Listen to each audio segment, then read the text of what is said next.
What helps you with making habits consistent? I get this question a lot: is how do I do what I do as far as food wise, as far as working out wise?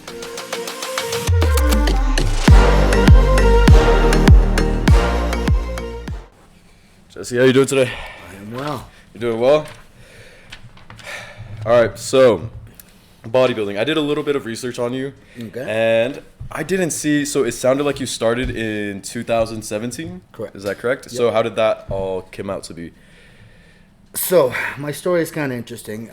I come from well, actually a wrestling background, but I did MMA for a long time, and I didn't eat healthy per se. Like I was a bigger MMA Yeah. guy, and then like my ex-wife and I at that point decided to go to a nutritionist, and when we did, I dropped a lot of weight, like way more than I thought was possible. So I ended up dropping a bunch of weight, and the nutritionist was like, you should try competing. So I said, okay. So she kind of coached me in it.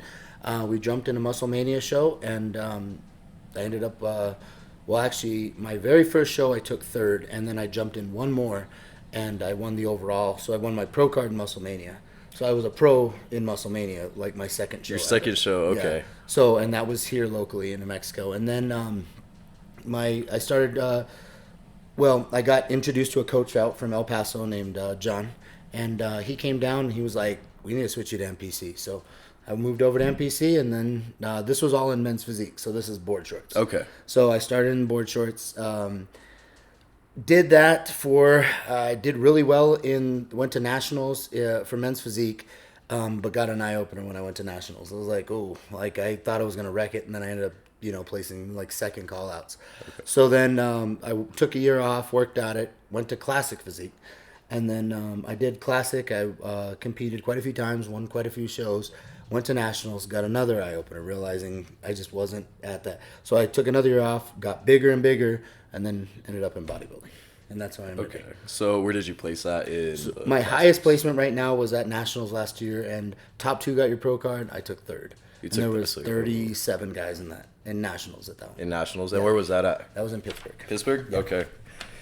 Wow. So your wrestling background, just tell me a little bit about that too. Was that high school or was that? So I've wrestled since I was young. I wrestled at Manzano, got a scholarship to UNM. So I actually wrestled at UNM for a year, but they canceled the program my last year. So that's where it kind of got interesting. So I didn't know what I was going to do, so I ended up getting recruited for rugby. So I played rugby at UNM for 4 years. And while I was doing that, a Bill Packer, who's passed away, but he was recruiting UNM athletes to do kickboxing. So he's like, well, if you come train with us, we'll train you for free. And I was like, why not? So I ended up going to Bill Packer's, and I trained kickboxing there, and it was really hard for me to grasp kickboxing. Like, did like a smoker fight, and I've always wanted to take people down, so that's my thing. Okay. So I ended up like kind of starting to teach like ground classes there, like wrestling techniques and things like that, because they were evolving at that point. It was like MMA was starting to become really popular. Jackson was getting on the map, and then so I ended up using my wrestling background to kind of help them, and then that evolved me into maybe I should do MMA. So I started there. So did you compete on MMA as well? Yeah, I have pro fights, so I turned pro. Yeah, so I went to Fit NHB, who's currently here, and I was fighting back in the day with Keith Jardine, Diego Sanchez. Oh wow! Yeah, my first card had all these guys on it. Yeah. It was out at Santa Ana Casino, and it was just or Sky City. I'm sorry, and. So yeah, it was an amazing time, but it was getting beat up for like nothing. Like my first pro fight, it was just, you don't make money at it. You don't, like, going anywhere in MMA is very, very difficult. And, kind of similar to how difficult it is in bodybuilding, because getting sponsors, doing these things is tough. So I kind of got out of that, but then when I got into bodybuilding, it was different because I own my own business. So now I don't rely on that. It's just more for fun. Yeah. So, and it's great. Yeah. And then I was a boxer for probably about 3 years, and it's just so weird, like, to get, like, it's such a change from, like, a jiu-jitsu to, like, standing up. Like, it's not the same thing, and it's very weird how it's like. And I train with guys, so I currently go to United Fit, and we have a bare knuckle out of here now. Mm-hmm. So I have guys like Donald Sanchez, and I look up to these dudes because they're massive MMA background. Donald has over 80 MMA fights, and then he transitions into bare knuckle, and he's just killing it. So and you've got studs over there that are doing this stuff, and I'm just like just happy to be associating with them at this point. And it's a different type of technique too, like just because it's bare knuckle. Oh, it's a sport in itself. It's rough, and it's so unorthodox compared to like regular kickboxing or like boxing or Muay Thai because I was even talking with Nick, who's the head trainer over at United. I was like, how do you train for something like this? Watching these fights, I'm like, and he says it's so much more bobbing and weaving because there's so much more cuts. Like these fights don't last long.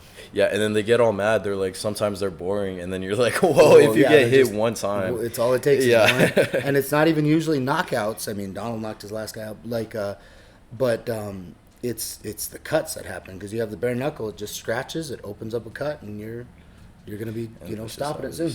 Yeah. Yep. So that's how it is. Crazy. Yeah. So yeah, I have a backstory on a lot of things. Yeah, I did not know that at all. Yeah. So all right, so I wanted to ask this because I'm personally kind of connected to this. I feel like everyone, especially whenever they do like their like new passion or like their new like probably you going into like bodybuilding, taking it seriously, I feel like they have like that solo season where they're not really connecting with their old friends, but they're like not good enough to like advance to like newer people that like have the same like relationship in life as they do. Yeah. Like, so I mean, I see, like you're just saying, like when you evolve from like friends that were your friends with MMA or just in the past. Yeah, just in the past. Yeah. So actually, my best friend of 20 years, his name's Todd. I used to be really into cars as well. I used to build race cars, and that's how him and I met, and we're still friends to this day. Yet we have, he doesn't work out. He doesn't eat healthy. Yeah. He does his own thing. He has his own life, but we're still really good friends. So I think my connection with some of the friends that I've had, I have some really good friends right now that aren't connected to bodybuilding whatsoever, and then some that I've made a lot of connections that people that are connected with bodybuilding. So it's kind of a mixture of both. Yeah. And usually when I let somebody in my circle that's close, they'll usually stay there for a long time. That's good. Yeah. And like, how is it like whenever like you're trying to like do your prep or whatever you have to do and you can't really like hang out with them? Like, what kind of like toll does that put in your mind? So everyone's used to me. So my daughter does cheerleading, so we travel a lot for that. Okay. And I'll be on prep or even like normally because my just a shout out to El Chino, the meal company. They feed me really well. So I'll take their meals and I'll put them in baggies and I'll be eating chicken out of baggies at the and it strikes up conversation with everyone. They're just like, what are you doing? Cold fish and rice, and they're just like, you're next level with this stuff. Yeah. So like most people understand that once I start getting into prep, it's kind of like not that much different than what I do because I don't normally eat out a lot. I don't drink very little. So like they're used to that. So people that are close to me are just kind of have accepted it and they're like, he's gonna go out and he's gonna watch us eat. Yeah. That's what I do. What is your cheat meal? What's your dream cheat meal? Honestly, I don't really like. I get them like once a week on average. I'll eat out or do something crazy. But if I haven't had one in a long time, like sometimes I'll go prep. I'll start prep early and I won't have one for months. Yeah. Like I won't do anything off diet for months.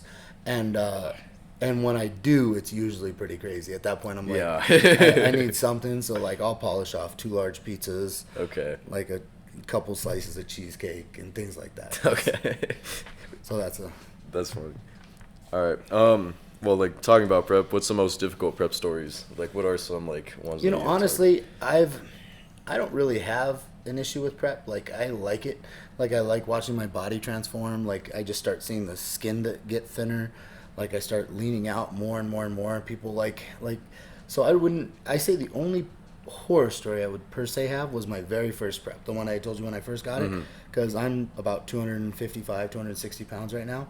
When I stepped on stage in Muscle Mania back in 2017, I was 160. Oh, I was a skeleton. I way over dieted because I was so strict. I wouldn't do anything off. I was doing a ton of cardio. Yeah. Like I got like super skinny. I got to the point where like my parents were worried about me. They're like, "Are you sick?" Like people would like ask me if I was sick because my face was so sunken in. So that would probably be the only horror story. Everything else is kind of Like, I'm just used to prep, so I don't get like grumpy. I don't like a lot of people do. I just kind of deal with it and move on. Did you have a coach for your first one? So my very first show, I've had quite a few coaches throughout the years. My very first show was the nutritionist.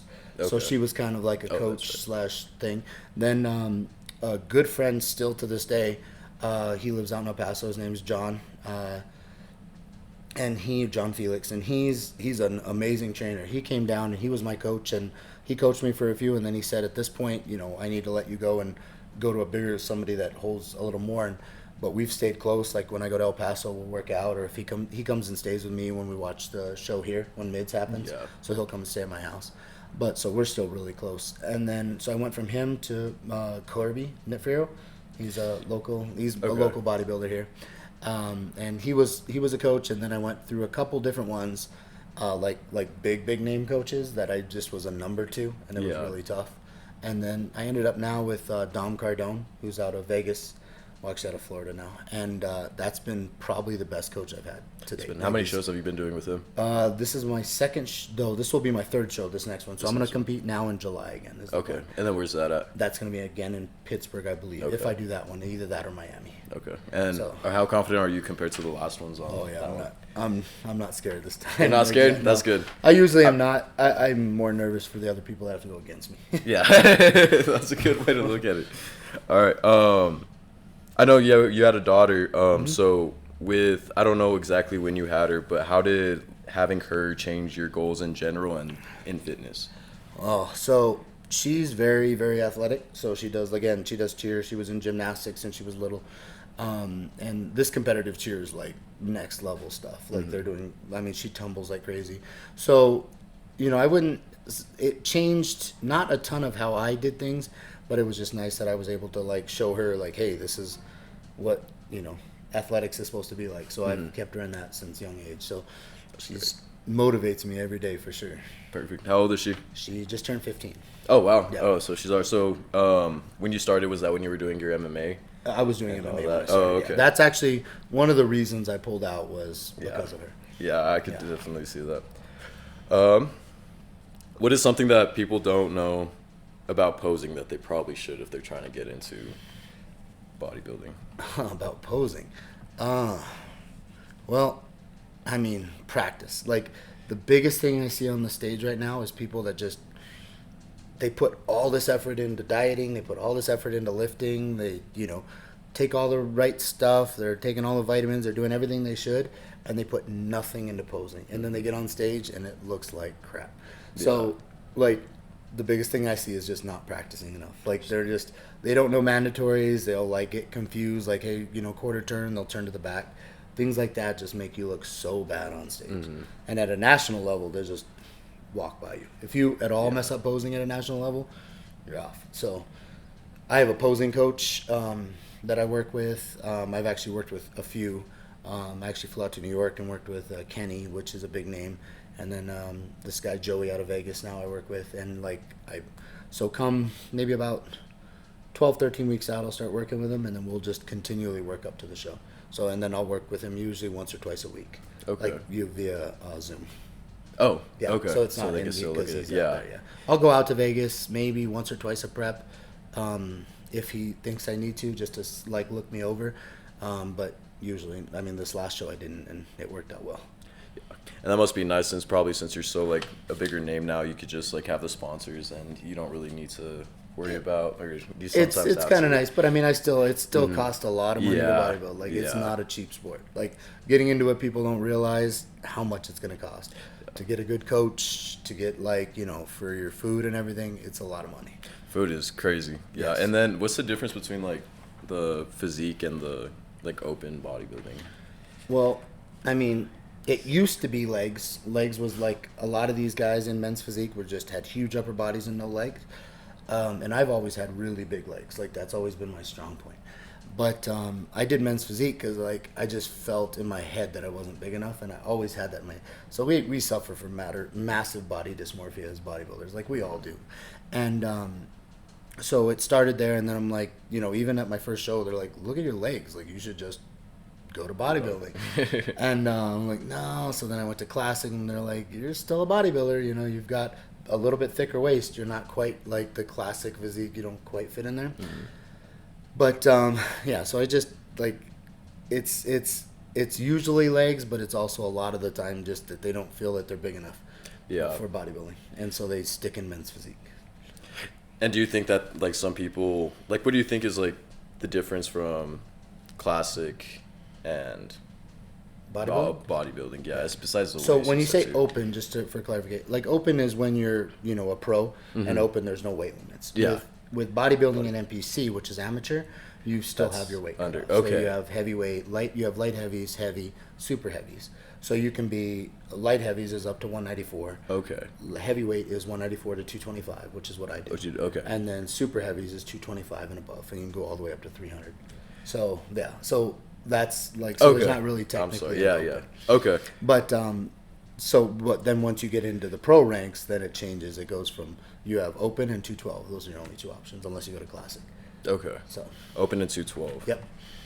And 212, I don't remember seeing 12 in the Olympia or anything. Those guys, they're huge. Yeah. Because usually, statistically, like they're short, so they're like 5'4", 5'5", and they're probably weighing 260 in the off season, and they cut to 212 for that one day. So they're ginormous. Like I've met quite a few of the 212ers, and you're just like, they're impressive. That's a hard category. So do you have your pro? Sorry, I got confused. Do you have your pro card in bodybuilding? I don't have my pro card. So you don't have your pro card. I'm still an amateur. So the top two at nationals get your pro card. Mm-hmm. Top two. Oh, and I was third. Okay. So I'm right there. So you're hoping for this time in July? In July. Yep. Okay. All right. And then what makes you what helps you with making habits consistent? I get this question a lot, is how do I do what I do as far as food-wise, as far as working out-wise? I honestly just do it. Like, I know what I need to do, and I just do it. Like, I know what I don't need to eat, and I don't eat it. It's that simple. Like, I'm not, like, walking by a piece of cake, and, like, I know I'm not supposed to eat it, but I'm going to eat it anyway. Like, I just don't eat it. Or, well, with working out, it's kind of the easy part with most people, because it's not really a hard part. Like, it's enjoyable to go to the gym. So I usually don't miss workouts. And same with cardio. I don't mind cardio at all. Like doesn't bother me. Yeah, that's my worst. I read a book or I do something, and it's usually not too bad. But yeah, as far as food wise, I just do it. And then again with El Chino, people like that, sponsorships like that, just really help me keep me like online, and like just everything is measured out, everything is ready to go, and I just open my container and eat it. Yeah. I love El Chino too, just because they give like the macros right there, and then too, and it's just so convenient. But absolutely, yeah. And then you said you had your business. What was that? So I own a pest control business. Okay. Yeah, I own a pest control business. It was actually handed down from my parents owned it, and then I graduated, from UNM with my business degree, and I decided to take it over, and that's what I've been doing since. Nice. So. And you like it? Honestly, I love it. Like, it gives me the freedom. Like, it's, we're constantly growing. I've got a good group of employees that work for me. Like, they all work their tail off. And just, it gives me a lot of freedom to do this travel, like for bodybuilding and for my daughter's cheer and things like that. Like, we just got back from Atlanta. Just got back yesterday. So she's like competing. Like, that's awesome. And is she at a high school? She just competing, she or is goes it like to club? No, so this is a club. Yeah. Okay. So nice. It's not at high school level. I mean, it's not at. She might transfer over to high school. It just depends. Like, she doesn't know what she wants to do yet. Did you used to like help her whenever like she? We do it all the time. Really? So I was actually, a little known fact is I was part of the parent cheer team. So I was having to lift them up one time, and that was an interesting time. Yeah, that's also. Yeah, I always see the TikToks of like the dads that are like doing a bunch of acrobats. They're called one man. And stuff. I used to go over there and catch them, and I'm military pressing her over my head. Yeah, I do that all the time. What is your pest control thing it's called? BNY Pest Control. BNY Pest Control. And do you like being like the boss, like that type of thing, or do you think it's kind of too much sometimes? No, I mean, it's a lot. Like, owning your own business comes with a lot of headaches, but it also comes with a lot of perks. So, like, I do like to be my own boss, because I make my hours, I can make time for things, and just, it's just all around a good time. Like, it's not. I mean, it is a lot of work, but at the same time, so is everything. Yeah. What isn't a lot of work, I guess. Yeah. So, yeah. All right. You only have 10 workouts for the rest of your life. What would they be? You mean 10? Any exercises, like 10. Well, squats would definitely be probably number one because, I mean, you can work basically your entire body. I would do squats, deadlifts, pull-ups, bench press, probably incline bench press is what I would do. Yeah. Some sort of lat pull down to try to work, along with the pull-ups. Now, is that what you're meaning? Like, you mean like just individual things like that? I don't know. Something for arms. I would do just dumbbell curls and then dumbbell extensions for triceps and calf raises. I think we're almost there. Yeah, 8. Got 2 more. All right, 2 more. Oh, what else would I want to do? That would be integral. I mean, obviously leaving out cardio, this is just workout. It'd probably be 2 more things for legs. So it'd probably be leg extensions and I already mentioned deadlifts, probably hamstring curls. Hamstring curls. Those are good ones. Yep. Incline, bench press is always one. I kind of keep that as a staple for always because, I mean, everybody needs the upper chest. Yeah, definitely. A little weak part for everyone. Yeah, and then there's those people that do push-ups, that do like the calisthenics, and they kind of get the under boob with nothing on top, really. Yeah, and you'll get that a lot too. So that's why and I could do push-ups without. So, but if I had to do a machine, it would be for sure stick with the incline press. Yeah. Wait, with the machine? With a barbell. Okay. I prefer barbell. So online, there's like on this like bro science, like in all like the bro science, like in online, there's been this thing called the menopause, and it's pretty much whenever you, like every guy is trying to like look big, and then they do look big, and they look jacked, and they look awesome, but then they kind of get older and they realize like they can't really move that good, or they can't like stretch out that much. Like, have you hit that? And like, if you have you like, how have you dealt with it? I mean, again, since I have such a background in like active, where it wasn't bodybuilding, so like I got into that kind of later in life, the bodybuilding. So like if I'd have done it from a young age, I probably would not be moving right now. Like, it'd be harder. But like I'm still pretty mobile. Like I'll still roll around at United on the mats, with jiu-jitsu.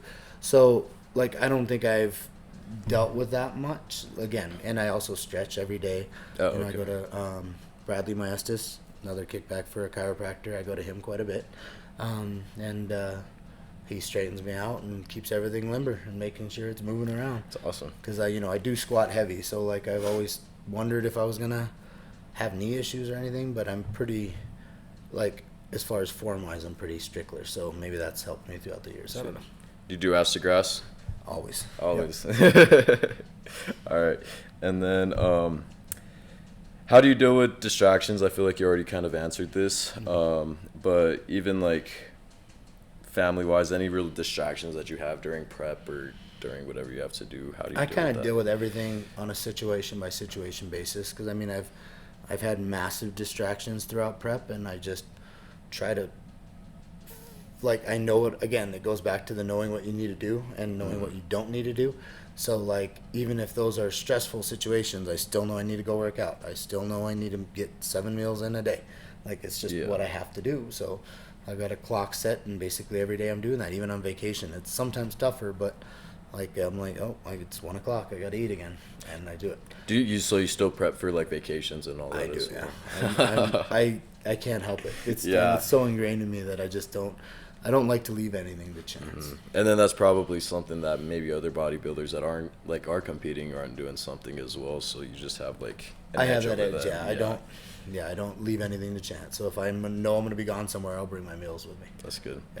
Yeah. And you could bring them when you fly or I everything fly with like them, that. and I get the same comments, and they'll start asking, what should I eat? I've been trying to lose weight, or I've been trying to put muscle on, or I'll get the comment I've gotten almost every time I've gone through TSA when I have to get checked is they'll make the joke, and I've had this a bunch of my daughter was with me when they made this joke. She just rolls her eyes.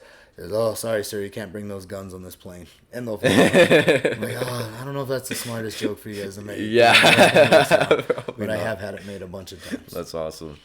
And then I kind of just want to go back to your MMA fights. Just was there like anything what happened throughout those fights? All right. So my last fight was in Oklahoma again with Fit. and that Tim Means did fight on that fight.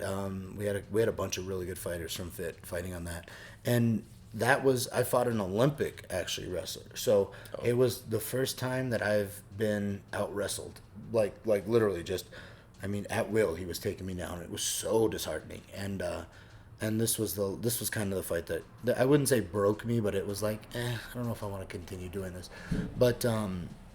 And I go to, lasted around because he wasn't doing any damage to me per se. Like, I wasn't getting hit. I was just being taken down over and over and over. So I go to my corner, and I remember telling Tom, I'm like, what do I do here? And he's like, you've got all, and he also didn't make weight. So he was over by like 20 pounds. Oh. Like, do you still want to fight? And I was like, yeah, let's do it. And Tom was like, I don't think you should do it. And he was like trying to go against it. I was like, well, we came all the way to Oklahoma. We had driven out there. I'm like, let's just do it. So, but I wasn't trying to use that as an excuse because he wasn't using weight to hold me down. He was just very, very technical. Mm-hmm. And we just, it was a rough fight. It went 3 rounds. And by the 3rd round, I was, pretty, like I had taken a few shots, but he had taken a few as well. And because, we did nothing for stand-up. Like, it was literally just, I'd square up, and then he would just take me down. And but I kept ending up on my back. He's like, throw some, stuff, because normally I'm the one on top. Mm-hmm. So I ended up catching him in an armbar. So that's how I won the fight. Oh, you won? I ended up winning that fight. So when I caught him in the armbar, though, he tapped, and then he dropped his knee, and it landed on my nose, and it broke it. So, my nose, I remember getting out of the ring, and it was, like, sideways, and I was just like, oh, I couldn't breathe. I had to have it, like, reattached, like, re-broken back into place. Oh. And I've had, like, issues with, like, breathing ever since. And I'm like, and I tell people, like, payment-wise, I think I got, like, $100 for that fight. And I was just like, it's just. Yeah. It's just not, like, you got to do it because you love it. And I love the sport. I still love the sport. Like, I still love to go in there. I love these up-and-comers, just so much talent. And I'm just like, it's just not for me at this point in my life. Yeah. Especially, after you, I don't know. But yeah, I was in amateurs USA boxing. My first silver gloves got knocked out. Yeah. And he messed up my nose. That's why I keep that Afrin right there, because I can't breathe through this side of them. So I'm just always like snorting it. That's one of those because I'll use it too, but I try to use it sparingly, like, 'cause you get addicted to that stuff, and then you have to have it. Oh, my cousin, he's crazy with it. But you once you actually try to weed off it, it actually, like, gets worse. So, I should probably stop with that. Yeah. So I try not to use it unless I'm, like, actually have a cold and I'm stuffed up, and then I'll have to use it. But for the most part, I try not to use it. Yeah. I try to use the nasal strips too, the ones that like to spread out the nostrils. Mm-hmm. Yeah. I don't know if those work too much though. I don't know either. I don't know for as far as like what. Like, for situations like we're both in, I don't know if they're a big help or not. Yeah, I think surgery would be the thing. But even when people say that, they don't even, like, it doesn't even help. But it's never better. It's never perfect. Yeah, So once you break it, it's broken. Yeah. Well, Jesse, thank you. You got it. Appreciate it. Thank you, guys.